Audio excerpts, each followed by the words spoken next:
بسم اللہ الرحمن الرحیم۔ فجر کی 2 رکعت سنت کے بعد کی دعا۔ فجر کی سنتوں کے بعد یہ دعا پڑھنی چاہیے۔ رسول اللہ صلی اللہ علیہ وآلہ وسلم فجر کی سنتوں کے بعد 3 بار یہ دعا پڑھتے تھے۔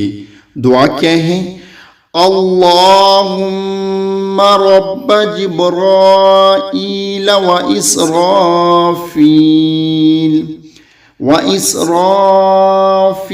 ومیقائیل ومحمد النبی صلی اللہ علیہ وسلم اعوذ بک من النار۔ ترجمہ: اے اللہ، تو جبرائیل، اسرافیل و میقائیل اور محمد صلی اللہ علیہ وآلہ وسلم کا رب ہے۔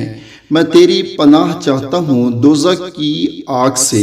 اللہ تعالیٰ سے دعا ہے کہ اللہ تعالیٰ ہم سب کو اس پر عمل کرنے کی توفیق عطا فرمائے۔ آمین۔